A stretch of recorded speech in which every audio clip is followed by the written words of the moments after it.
You're listening ad-free on Amazon Music.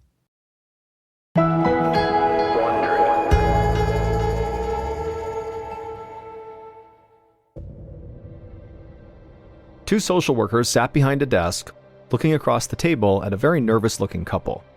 The social workers tackled troubling cases all the time, but this one was especially hard to stomach. That day, a doctor had called the social workers about an infant that the doctor was sure was being abused. He said this case was very serious, and he wanted the social workers to come and take custody of this child right now, before anybody else could hurt this little girl again. The social workers had gone over to the hospital right away, and the evidence the doctor showed them was truly shocking. From what they could see, this 3-month-old baby hadn't just been hurt once, but many, many times. The parents denied doing anything to their child and talked about how much they cared for their child, but the social workers had seen plenty of crocodile tears before, and so they knew whatever happened next, this couple would not be going home with their baby. And frankly, if the social workers had their way, these parents would never come anywhere near their baby ever again.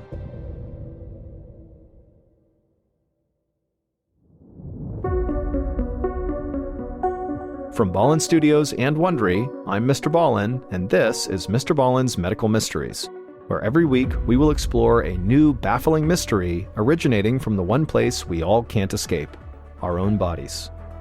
So if you like today's story, please replace the Follow Button's toothpaste with garlic paste.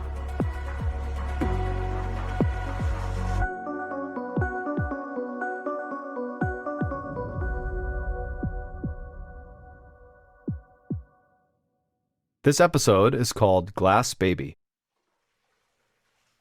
On the morning of June 16th, 2008, Tiffany O'Shell was washing dishes in the kitchen when she heard a familiar rustling sound coming through the baby monitor on the counter. Her 3-month-old daughter, Alyssa, had just woken up. Tiffany dried her hands on a towel, then took off the bandana that had been keeping her short red hair out of her face. She heard Alyssa start to hiccup on the monitor, and instinctively, Tiffany almost called out for her husband, Dave, to go check on the baby, but then she remembered that Dave had actually already left for work. He was a police officer with the Lakewood Police Department in Lakewood, Colorado. Tiffany used to work with Dave at the Lakewood Police Department, but she'd quit a couple of months before Alyssa was born. Having 2 full-time cops in the family was too hard with a new baby. Now she just worked part-time as a guard at a halfway house for former criminals. It didn't pay as much as being a full-time cop, but the hours were far more flexible. Tiffany walked into the baby's room and gently took Alyssa from her crib.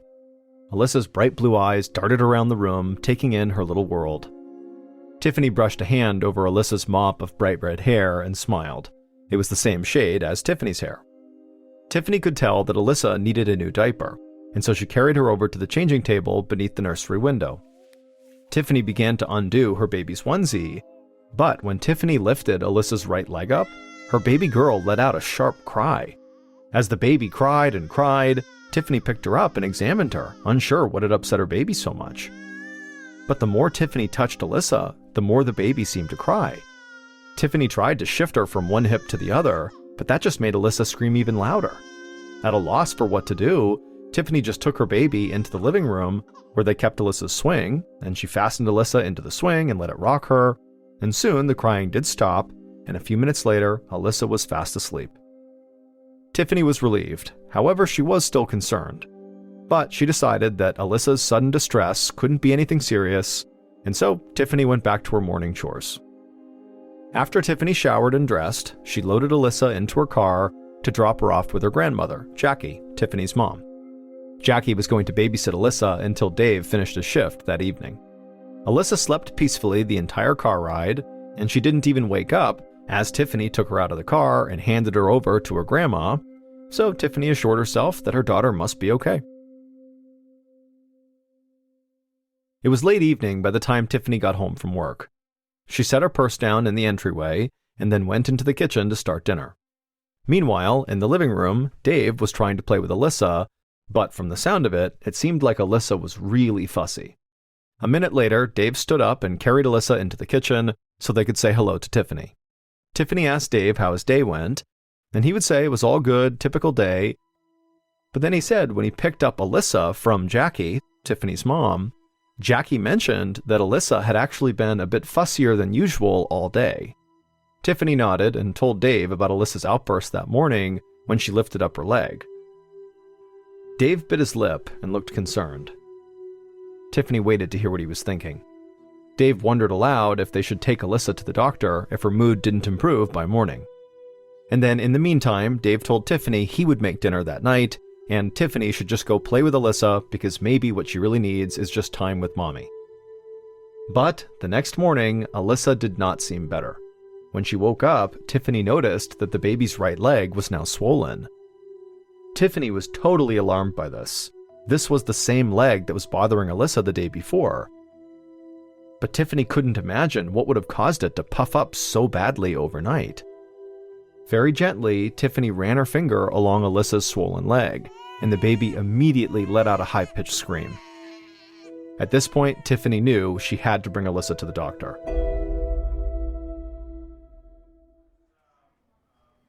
By that afternoon, Tiffany was sitting in the emergency room at the Denver Children's Hospital.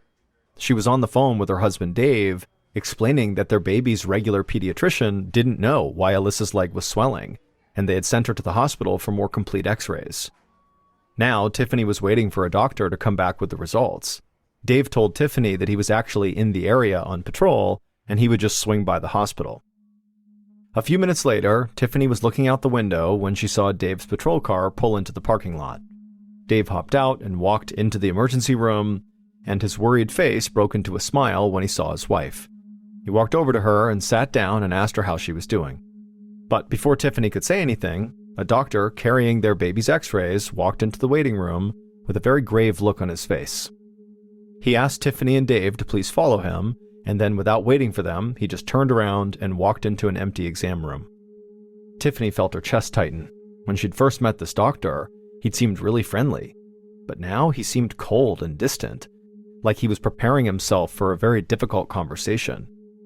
She looked to Dave for encouragement, but Dave just kind of shrugged and whispered that, maybe the doctor was having a bad day.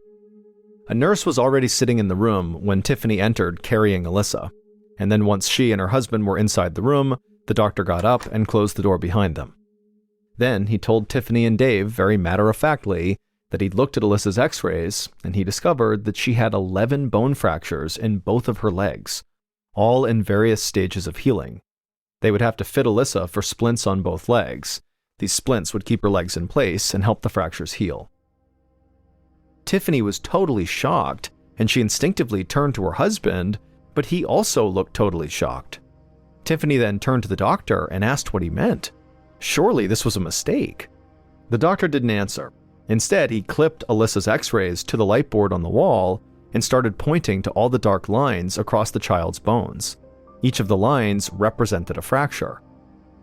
Tiffany and Dave looked at the x-rays and then back at each other in absolute horror. Then Tiffany said to the doctor and the nurse that she and Dave were both incredibly gentle with their baby and very attentive to her every whine and cry, and so she didn't understand how they could have missed these injuries.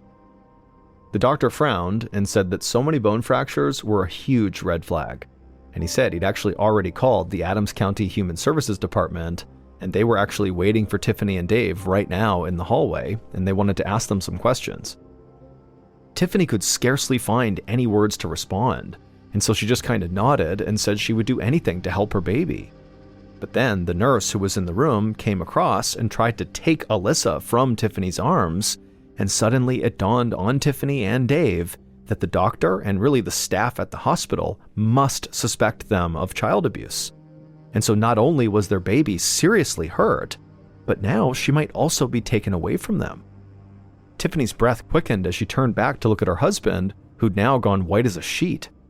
She couldn't believe this was happening. All she wanted to do was grab her baby back and run out the door. But instead, she ended up letting the nurse take Alyssa away from her, and then she and Dave walked out into the hallway where the two social workers were waiting for them. 2 hours later, Tiffany was back home with Dave, but without their baby. The parents sat at the kitchen table, Tiffany weeping uncontrollably and going over what happened at the hospital. After the doctor had spoken to them, a woman in a brown polyester suit had led Tiffany into a dingy conference room and spent the next 45 minutes grilling her on her mothering habits and her temperament. Then she had told Tiffany that the state social workers were not going to let her and Dave take their baby home.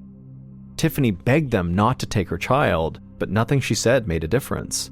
The social workers had already decided that it was in the best interest for the baby for her to be put in foster care. They wouldn't consider leaving Alyssa with Tiffany's mom either, since Jackie often babysat for Alyssa and therefore was a potential suspect as well if this was abuse. Tiffany was a wreck and felt like her heart had been pulled out of her chest. Meanwhile, her husband, Dave, was just furious. He kept pounding his fist on the granite countertop as Tiffany sobbed right next to him. The parents had told the doctor again and again that nobody in their family would ever hurt Alyssa. But the doctor said that Alyssa had what are called corner fractures, which would have been from violently yanking or twisting Alyssa's limbs, which is consistent with abuse. During her interview, Tiffany had tried hard to think of some explanation for Alyssa's injuries. She'd mentioned that maybe every once in a while Dave would hold Alyssa upside down, kind of as a joke, but she assured the social worker that Alyssa was giggling and laughing the whole time, and Dave only did it for like a second or two. There was no way that could have caused all these fractures in her legs. As Tiffany went over and over all the horrible things that had gone on that day, she just got up from the kitchen table and began pacing. Now she was worried that she might have accidentally said too much about the way they parented Alyssa, and that maybe she had unintentionally given more ammunition to the social workers to potentially charge them with child abuse. Tiffany and Dave would spend the rest of the night combing the internet for some explanation for Alyssa's injuries. Finally, after hours of researching, they found a condition called brittle bone disease, a rare genetic condition that causes bones to weaken and snap easily. Although Tiffany shuddered at the thought that their baby could have such an agonizing condition, she did hope that they had found something other than abuse that could explain their baby's injuries. At this point, all Tiffany and Dave cared about was just getting their daughter back.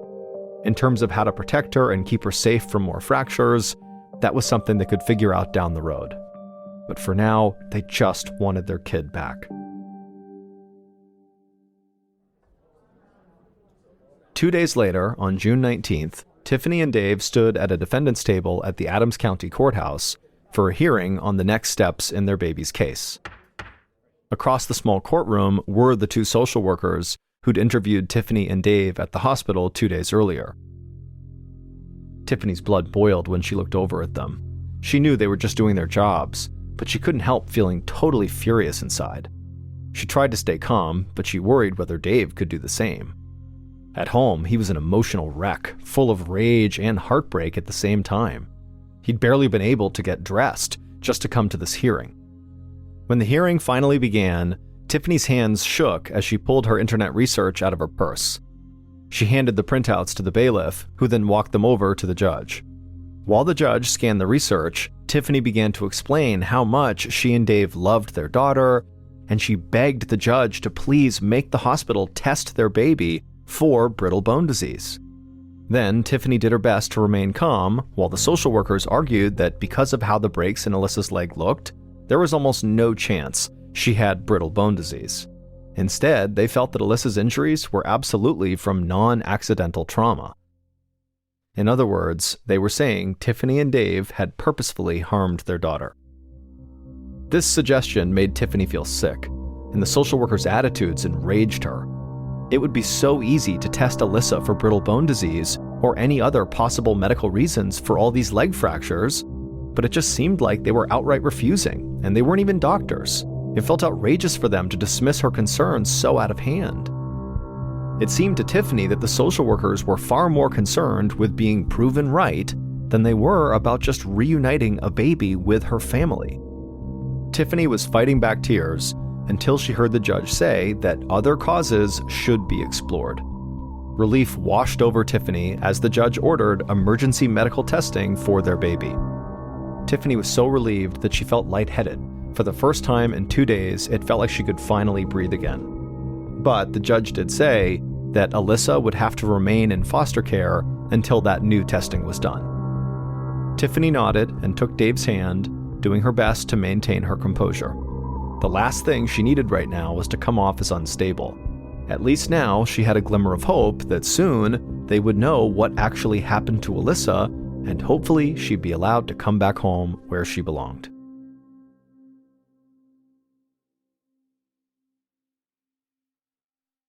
The next morning, Tiffany was in her kitchen pouring water into the coffee maker for her and Dave.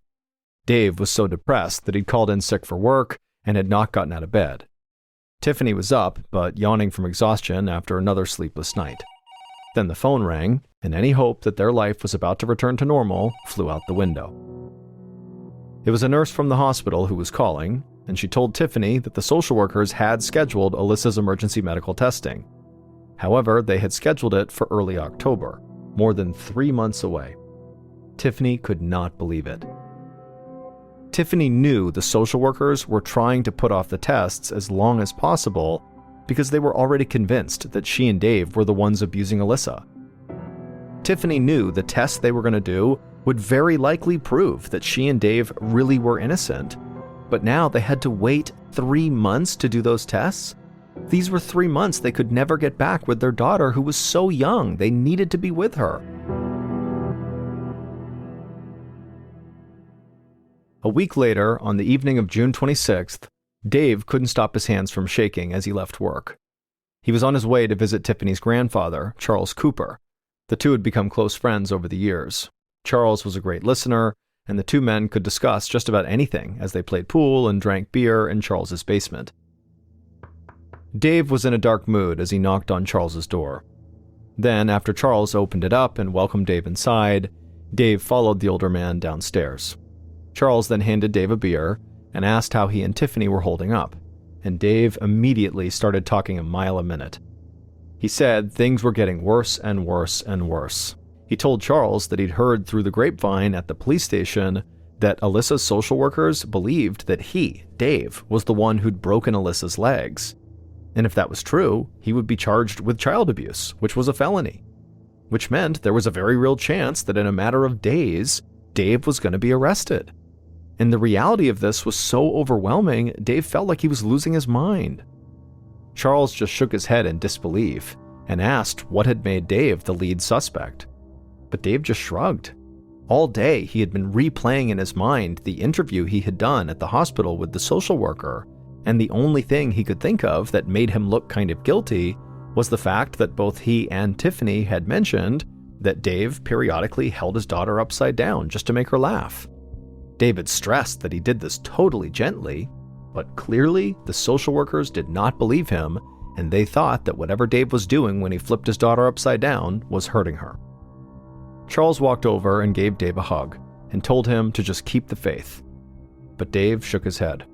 In a little more than a week, he'd gone from being the proud father of a happy family to an alleged child abuser facing a steep prison sentence. Dave took a sip of his beer and told Charles that he was terrified of going to prison. He'd heard horror stories of what happened to cops who wound up behind bars, and he was also scared that Tiffany would leave him if he was incarcerated. Charles tried to offer some comfort, but Dave was just too upset and scared to be reasoned with. Dave knew enough about the criminal justice system to understand that he would need money for a good lawyer, plus about $50,000 for bail, and if he did really go to trial and was found guilty, he'd lose his job, he'd lose his house, he'd lose his family. He just knew this whole ordeal was going to totally destroy him. Dave apologized to Charles and said he just needed to go. He wanted to be home with his wife, or maybe walk the neighborhood and clear his head. And without another word, Dave hopped up, he jogged up the basement stairs, and left out the front door of the house. 2 days later, Tiffany was at her parents' house for breakfast. She tried to eat, but mostly she just moved the food around her plate. She told her parents that she was really worried about her husband. Over the past couple of days, he'd been growing more and more despondent, and he didn't want to talk. He was convinced that his life was about to be over. Tiffany was trying to be strong and hold their family together, but it was proving to be a nearly impossible task, because as much as she wanted to reassure Dave, she was growing increasingly worried too. She told her parents that she had to be realistic. Even if she was not charged with abuse, Dave's legal fees could cost them their house. And if he went to prison, she couldn't afford to live on her own. She'd be a single mother raising Alyssa in her parents' basement. Tiffany turned to her father, Paul, and begged him to please help her save her family. She didn't know what they could do exactly. Her parents didn't have a ton of money, and nobody could convince the social workers to remove Alyssa from foster care. But Tiffany was desperate. All she wanted was to hear her parents say, "Everything is going to be okay." Paul laid his hand on Tiffany's forearm and promised her he would do everything he could. But realistically, the gesture just didn't make Tiffany feel any better. She felt like if she wanted to save her family, she'd have to do it herself. A few hours later, Tiffany sat inside of a small beige office in Denver with a dark wood desk and matching bookshelves. The shelves were cluttered with legal books, an old encyclopedia set, and all sorts of awards and honors. Behind the desk, an older attorney with a balding head sat leafing through Alyssa's case file.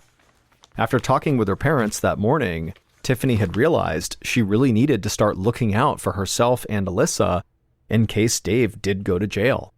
So she'd made this appointment in the hopes that this lawyer could help her get her child back.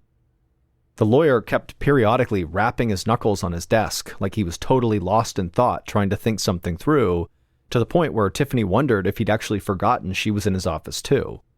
But then the lawyer coughed and kind of leaned back in his leather chair and looked at Tiffany. Finally, he spoke. He told Tiffany he had an idea. She should file for divorce. Tiffany felt like she'd been punched. She just stared at the lawyer, saying nothing, expecting him to admit that somehow this had been a joke. But then the lawyer explained that no, in his professional opinion, Dave did not stand a chance and was going to be imprisoned. And so if she wanted any shot of getting custody of their baby once Dave was incarcerated, this was a necessary first step. Tiffany felt totally outraged. She wanted a lawyer who would help keep her family together, not try to break it up. She told the lawyer she did not need to think about this. There was no way she was going to do this. But the entire ride home, her mind just continued to race. She knew that Dave had never touched their baby, and certainly the court would have to see that too. She couldn't just abandon her husband. How would she even talk to him about a divorce? And yet, when it came to thinking about Alyssa, Tiffany was just not willing to leave anything to chance. Tiffany knew she had a big decision to make here. She just hoped that when the time came, she'd make the right one. 2 days later, Alyssa's foster mom rushed into the ER at the Denver Children's Hospital and asked to speak with the doctor, who initially saw Alyssa for bone fractures. Alyssa was in the foster mother's arms, and both her legs were still in splints, and she was crying as though she was in pain. The foster mom tried to rock Alyssa back and forth and shush her, but nothing seemed to be working. In fact, the foster mother would tell the medical team that Alyssa had been crying all morning no matter what she tried to do to calm her down. Finally, the doctor walked into the waiting room and he called the foster mother and Alyssa into an exam room. The doctor gingerly took Alyssa out of the foster mother's arms and asked what seemed to be the matter here. As Alyssa continued to cry, the foster mom stroked Alyssa's forehead and explained that she was really concerned about Alyssa's lack of development. Ever since she came to the foster house 2 weeks ago, she hadn't been moving her limbs very much. Plus, her legs still seemed extremely sensitive to the touch, like they were not healing at all. She'd also developed a rapid breathing pattern that sounded raspy and forced. The doctor nodded and told the foster mother that she had done the right thing in bringing the baby back to the hospital. The doctor laid Alyssa on a tiny examination table and then began gently moving the baby's arms and legs. And as he did this, and as Alyssa continued to cry, the doctor would tell the foster mother that it did seem like Alyssa did not have the reflexes she should be developing by 3 months of age. The foster mother watched as the doctor tried to get Alyssa to grasp his pen, but the baby could not hold it. The doctor turned back to the foster mom and told her that he wanted to run a few genetic tests. And in fact, these were the exact tests that Alyssa was supposed to receive by court order, but not for another 3 months. The doctor also mentioned to the foster mother that he was supposed to meet with Tiffany and Dave earlier that morning, but they had not shown up. And so he told the foster mother that he would be sure to update Tiffany and Dave on this new plan to run these new tests sooner, as soon as they talked again. While the doctor continued to examine Alyssa, her foster mom stepped into the hallway. She called the social workers on Alyssa's case to let them know that Alyssa was back at the ER and that the doctor did seem to think that something else could be going on here with the baby. The social worker thanked her and then promised they would update Alyssa's parents. The foster mom hung up and then went back into the room to wait. But about 30 minutes later, one of the social workers called back to say that they'd tried to contact Tiffany and Dave, but both their phones went right to voicemail. The foster mom nodded and said that she just hoped everything was okay. Around 3 p.m. that same afternoon, June 30th, Tiffany's mother, Jackie, was also trying to get a hold of Tiffany and Dave. She'd been calling them all morning, but neither had picked up. Their radio silence really worried Jackie. She knew the parents had several important meetings that day that they could not afford to miss. At 8 a.m., they had an appointment at the hospital about their child abuse case. Jackie had expected some kind of update afterwards, but had not heard a thing. Then at 11 a.m., Dave was supposed to meet with his lawyer, who was going to take him to the police station to be questioned by the detective on Alyssa's case. Then at 1 p.m., Tiffany had an appointment with her own lawyer. Tiffany had not updated Jackie about what she was going to do yet with regards to filing for divorce or not, and as much as it pained Jackie to admit this, she did think that Tiffany would have to divorce Dave in order to get her baby back. Tiffany had promised to stay in touch with her mom, Jackie, all throughout the day, but now it was going on 3 p.m. and Jackie hadn't heard a peep. Jackie called Tiffany and Dave's house and their cell phones again, but still nothing. Jackie went upstairs to her bedroom where her husband, Paul, was napping, and she tapped him on the shoulder. Paul woke up and asked if she'd heard from Tiffany, but Jackie just shook her head and said she didn't know where they were and couldn't get in touch with them. And then she suggested that, maybe Paul should drive over to their house and see if they were okay. Paul didn't hesitate. He jumped out of bed, grabbed the keys, and then he and Jackie headed out the door towards the car.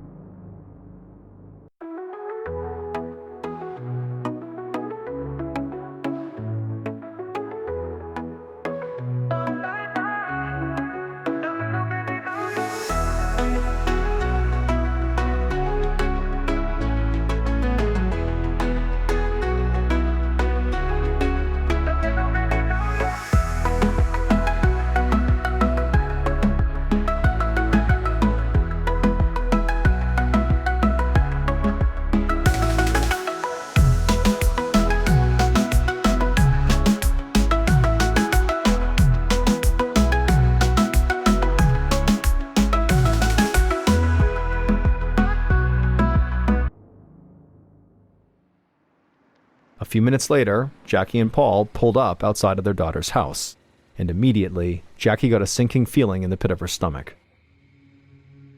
Tiffany and Dave's cars were in the driveway, which meant they had to be home, and yet their dog was sitting on the front porch, as though she'd been waiting to be let in for hours. Jackie and Paul made their way to the front door and rang the bell, but nobody answered. Jackie's chest tightened as she pounded on the door and called to Tiffany and Dave, but nobody called back. Paul had brought along a spare set of keys, so he pulled them out of his pocket and he unlocked the front door. And the second they stepped inside of that house, Jackie sensed something was wrong. It was just too quiet. Paul went ahead of her and headed down the hallway to the bedroom. Jackie hung back in the foyer and just decided to call 911, and just seconds later, Jackie heard Paul let out a blood-curdling scream. Paul had just discovered his own daughter and her husband dead inside of their bedroom. There was no note, but it was obvious what had happened. Dave had shot and killed Tiffany, and then he had taken his own life.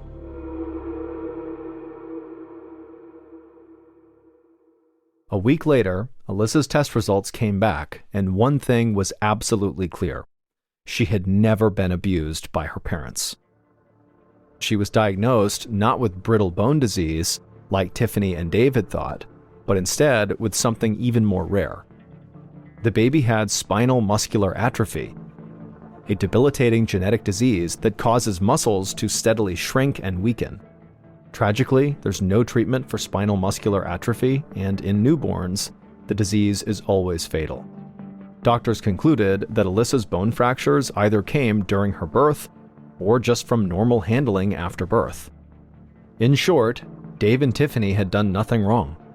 But the situation had spiraled so out of control that Dave felt like there was just no more hope, that he'd never get his daughter back, that he'd have to go to jail, and that everybody would think he and his wife were child abusers when they really were not. And so this is very likely why he chose to end his life and his wife's life. It's just this horribly tragic thing that was totally avoidable.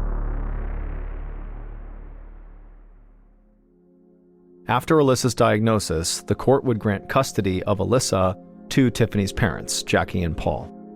But they never received an apology or any acknowledgement that Alyssa should have never been taken away from her parents.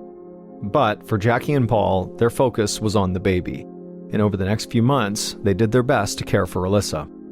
However, as the doctors had predicted, Alyssa grew progressively weaker and her body continued to break down, and by the time Alyssa was just 7 months old, the stress and pain were too much for her little body, and she would die in her grandparents' arms. 31-year-old Larry Bader was living with his wife, Mary Lou, and their 3 kids in Akron, Ohio. Larry was a good father and good husband, but he was a terrible businessman. Over the past several years, he had launched several new business ventures, and they had all failed, throwing the family into fairly significant debt. And so even though Larry desperately wanted to be an entrepreneur and eventually start a quality business, they didn't have the money to do that. And so he had to just take some job in order to pay the bills. And so the job he got was a cookware salesman for a local company, and it did pay the bills, but it did not make Larry happy. And so on the weekends when Larry was not working, and if it was okay with his wife, he would basically just disappear and go fishing on Lake Erie, which is about an hour north of where they lived. And that was his way of kind of disconnecting from reality and kind of disconnecting from his somewhat crappy life. And so on Friday, March 15th, Larry approached his wife and said, hey, I'd like to head up to Lake Erie and go fishing for the weekend. And she would tell him, I got the kids, it's fine, you can go do that, but I heard the weather was going to be really bad. Are you sure that's such a good idea? And Larry would tell her, you know what, don't worry about it. These storms, they always hype them up. They're never a big deal. I'll be fine.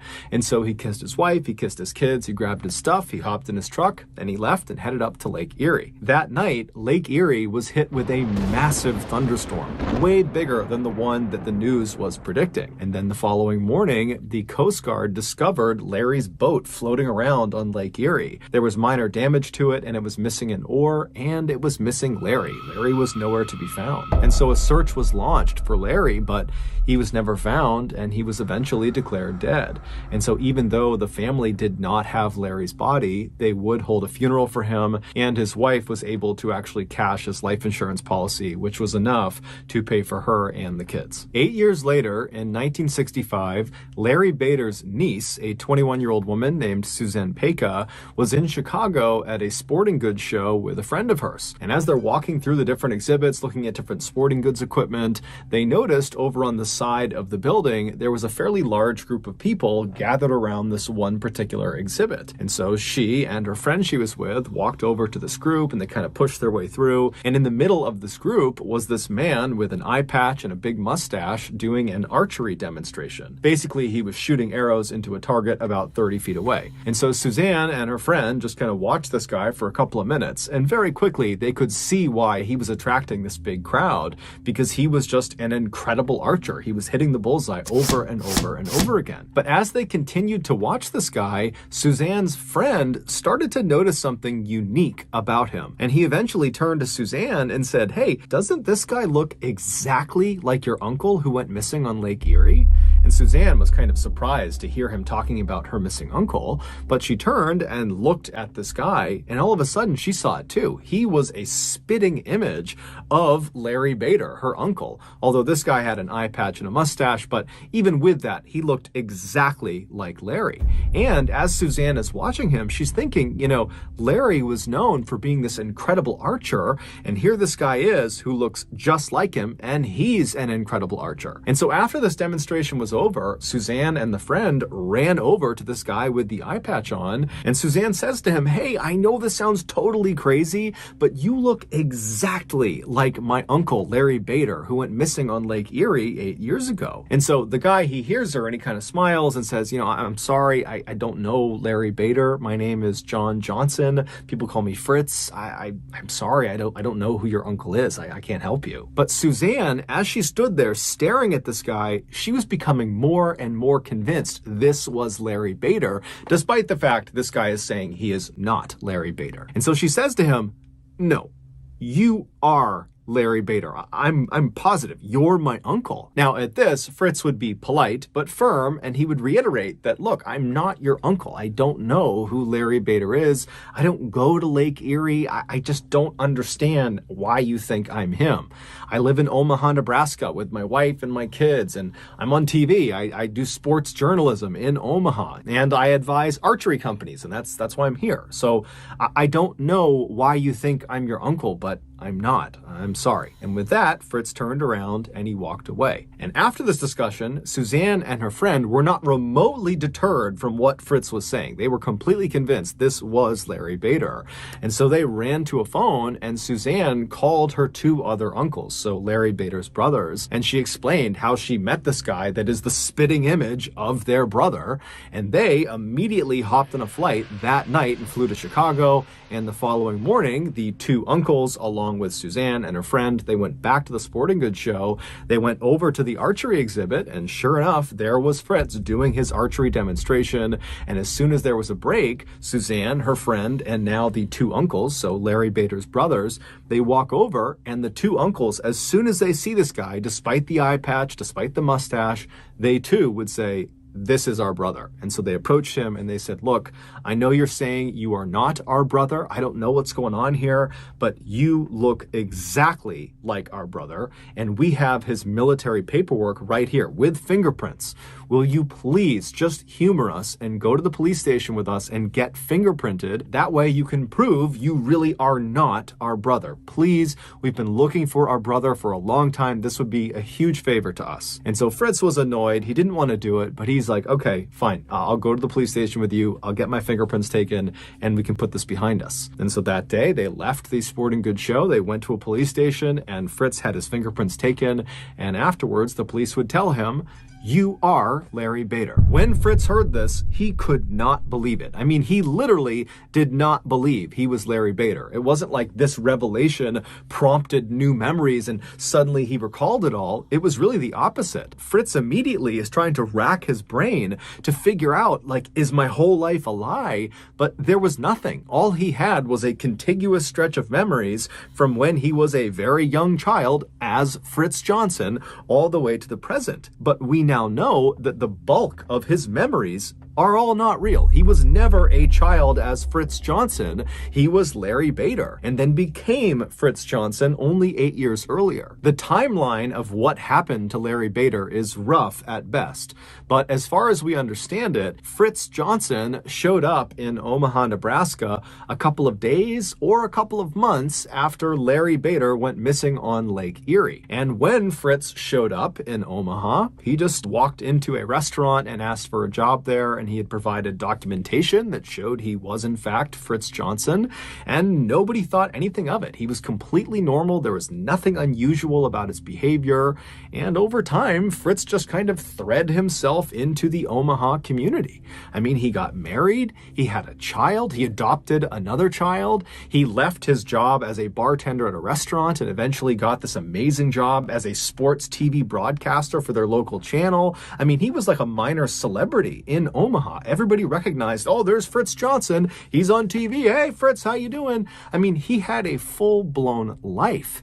But as soon as the news broke that he was not Fritz Johnson, he was Larry Bader, right away, the TV station he worked for fired him. His second wife left him because in reality, he actually was still legally married to his first wife. And so his marriage to his second wife was never actually real to begin with.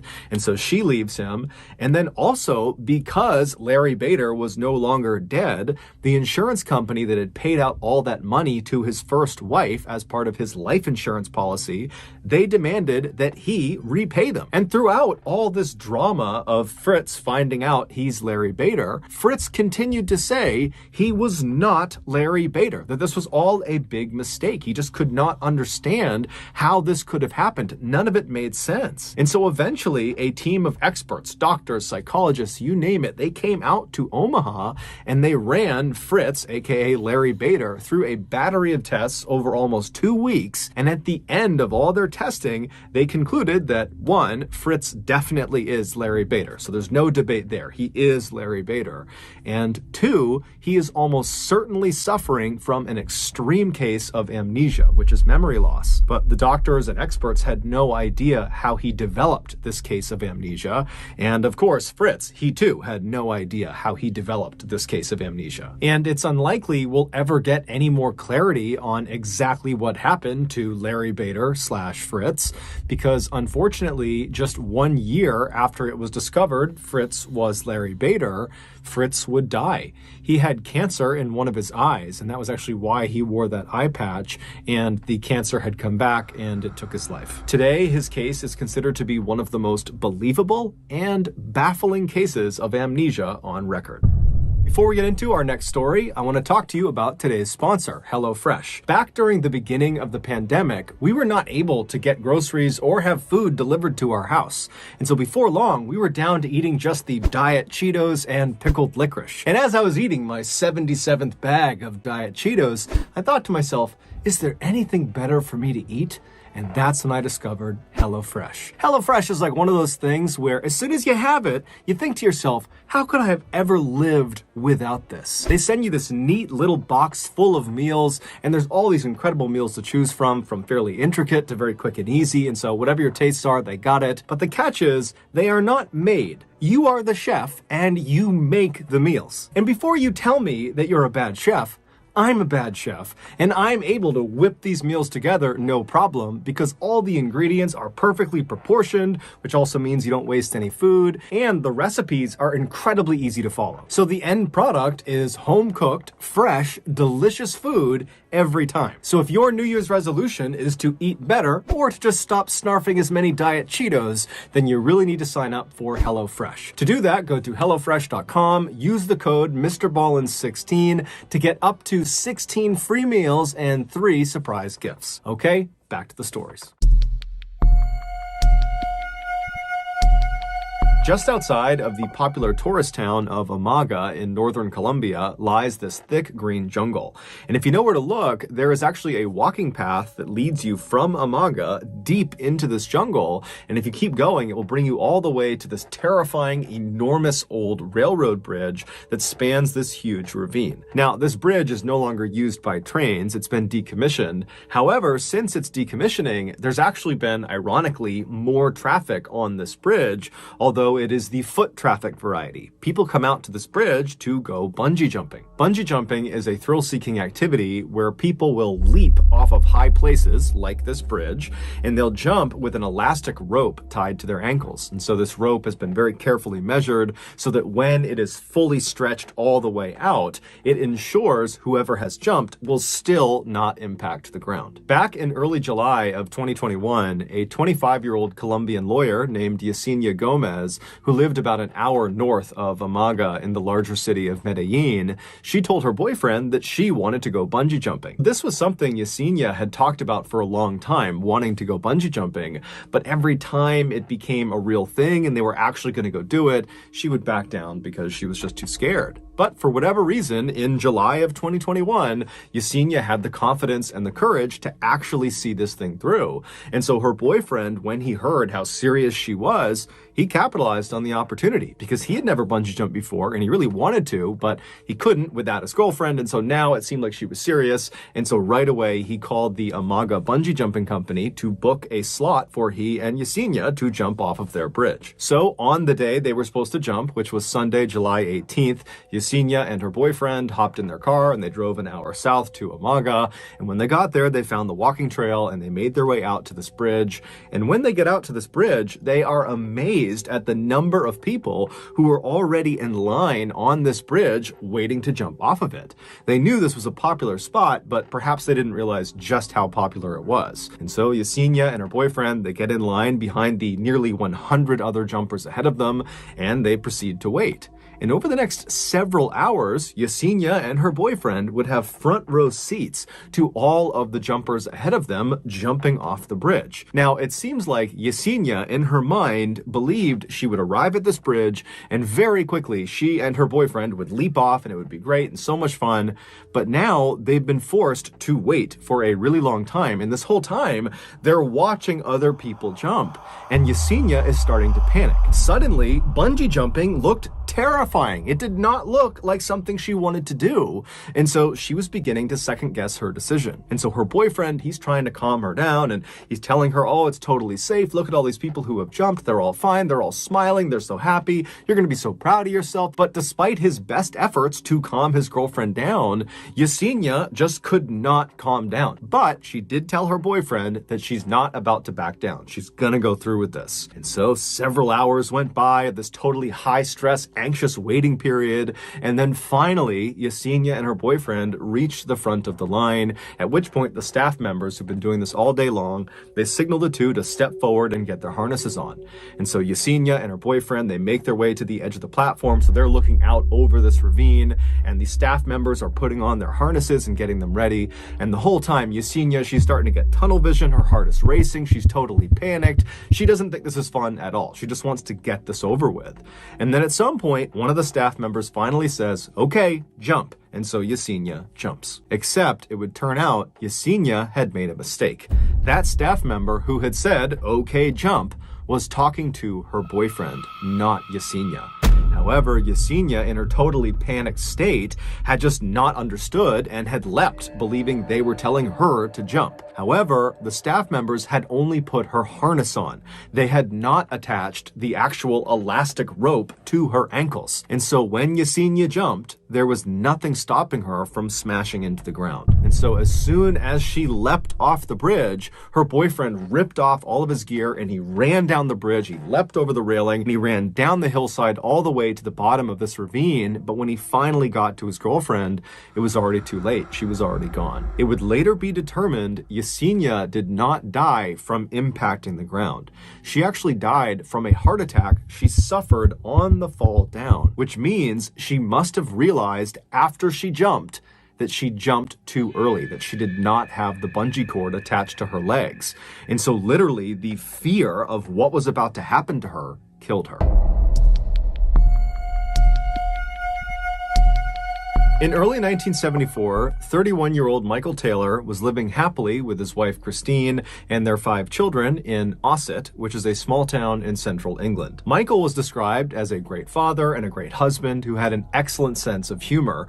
In fact, neighbors, whenever they would walk past the Taylor household, would say you could often hear the sound of Michael laughing or the sound of him telling jokes to his family. But in April of that year, everything changed for the Taylor family. Michael had been doing some home repairs when he fell off of a ladder and he hurt his back. The injury itself was fairly minor, but it resulted in chronic pain. And this chronic pain quickly changed how Michael behaved. Michael went from being this cheerful, funny, happy guy to being sad and depressed. And he was so irritable that his family could barely be around him because he would lash out at them. Now, the Taylor family was not a religious family. However, most families who lived in Ossett at that time were. And so when one of Michael's friends found out about how poorly Michael was doing, they approached Michael and said, you know, you really ought to turn to religion for help and for guidance in this difficult time. And they also told him specifically that he really ought to check out this one particular Christian group. It was called the Christian Fellowship Group, and all it was a prayer group for Christians who wanted more religious support beyond just going to church on Sundays. But this friend of Michael's told him that the real draw of this group was the group's leader. Her name was Marie Robinson, and she was this 21-year-old, extremely friendly and energetic and charismatic person who just had this incredible way of making all of her members really feel like they belonged. And so Michael's friend was telling him that he really thought Marie could be the difference maker for him, that she could help him get back to normal. And so Michael, you know, he trusted this friend and he really didn't have much to lose at this point. He was already at rock bottom, and so he agrees to go check this group out. So on September 12th of that year, Michael makes his his way to the church where this fellowship group is held. He goes inside and he makes his way to one of the back rooms in the church. And when he goes inside, he sees there's a ring of people sitting in a circle, about 20 people. And as soon as they see Michael coming in the room, they all stand up and they open their arms up and they say, "Come on, come sit down with us. Welcome to the group." And then the woman who had to be Marie, she stands up and she looks at Michael, huge smile on her face, and she encourages him to come over and sit right next to me. "Welcome. We'd love to have you join our group." And so Michael, for the first time in ages, is smiling as he strides across the room and sits down right next to Marie. And then as Marie began to lead the group in prayer, Michael did not feel his chronic pain. He just felt happy again. But when the meeting was over and Michael went back home again, the pain and depression came flooding back.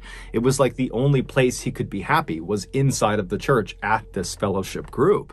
And so over the next couple of weeks, Michael completely prioritized this group. He went to all of their meetings, and over the course of these couple of weeks, Michael became very close with Marie, and apparently Marie became very close with Michael, to the point where the two of them would stay after the meetings were over, and just those two would sequester themselves in quiet prayer. No one knew what they did in there, but it just seemed like they were developing a real relationship. And in fact, many people in this group suspected they were having an affair. And before long, the rumors in the church had spread outside and were all over Osset. And then before long, Christine, Michael's wife, was hearing from a friend or a neighbor that apparently Michael was having an affair with Marie. Now, Christine had already suspected her husband was having an affair with Marie because Marie was the only thing Michael talked about when he got home. So on October 1st of that year, only a couple of weeks after Michael had first attended this group, Christine waited until Michael had left the house to head out to one of the group meetings,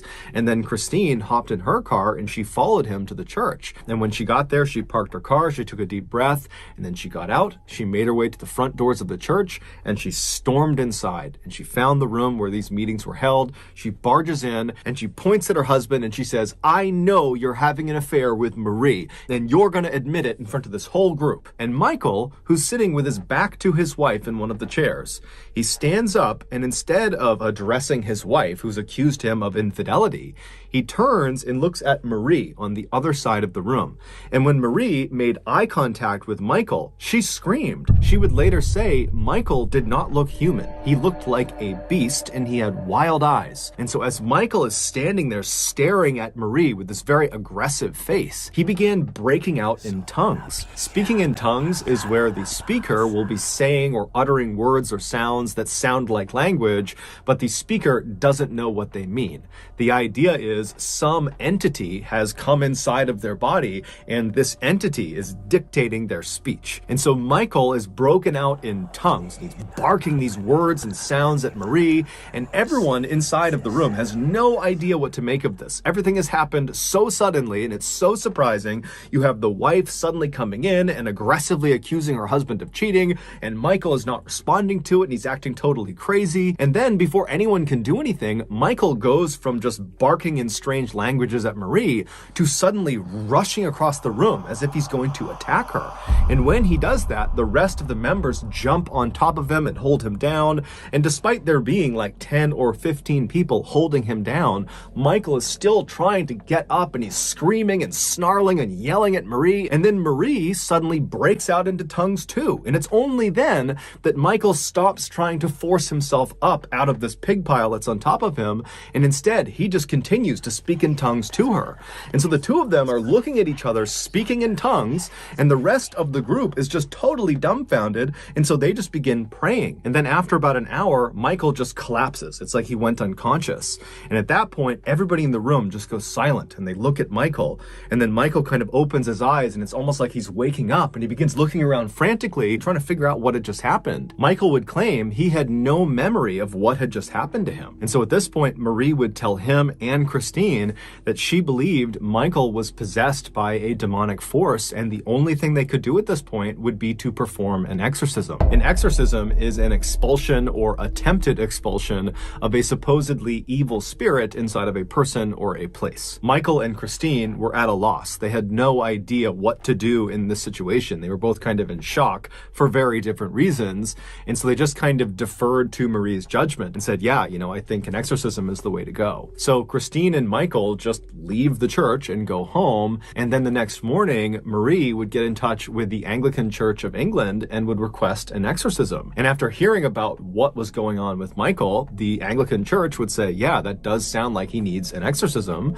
And so the following day, they would send out two of their best exorcists named Peter and Raymond. And so Peter and Raymond, they get to Ossett, they go to Michael's house, and they observe him. And very quickly, they determine that it does seem like Michael is possessed by at least one demonic force.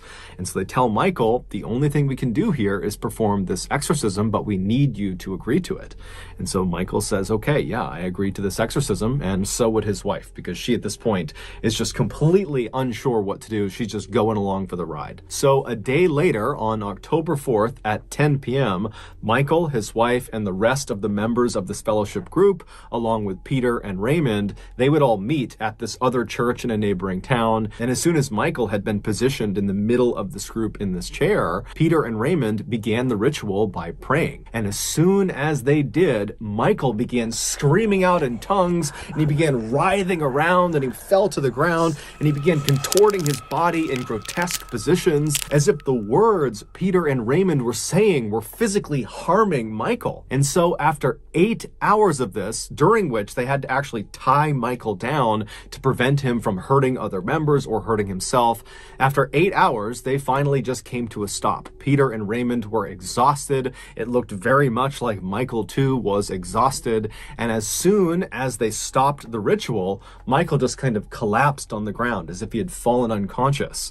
And then at some point he kind of wakes up and he's looking around wildly. He's still tied down to the ground and he's acting like he has no idea what's just happened. And at this point, Peter and Raymond, they tell him that, the exorcism was mostly successful. We identified 40 demons inside of you, and this exorcism was able to expel 37 of them. So that means there's still 3 demons inside of you. Now, we can't do it right now. We're too tired. You're too exhausted. So go home, get some rest, and tomorrow we will finish this exorcism. We will get rid of those 3 demons, and you will be just fine. And so Michael and Christine, they get their things, and they leave the church, and they head home. A few hours later, around noon, a woman who lived near where Michael Taylor and his family lived thought she heard something strange outside of her house. It sounded like someone yelling. And so she went to the front of the house and she pulled the curtain aside on one of her windows. And outside, walking down the street completely naked, covered in blood, was Michael Taylor, and he was saying something about Satan. And so this woman, she calls the police show up, and they find Michael. He had curled up on the sidewalk outside of this woman's house, and he was giggling like a child in the fetal position. And so the police approach him, and at some point, Michael apparently snaps out of it, and he starts looking up at the police like he has no idea what's going on, and eventually they would get him to tell them his name and where he lived. And so after calling in backup to deal with Michael, the responding officers made their way to Michael's residence. And so they go inside, and immediately, as soon as they see what's in there, one of the officers just turns around and runs outside and begins dry heaving. The inside of the Taylor family home would become one of the most infamous crime scenes in English history. A few hours earlier, when Michael and his wife had come home from the exorcism, they had gone inside, and then Michael had fallen into one of his trances and began beating his wife. And then at some point, she fell to the ground and either was dead or was in the process of dying, at which point Michael jumped on top of her, and using only his hands, he ripped her face off and flung it across the room. And then as she's laying there bleeding to death, he began rubbing her blood all over his body.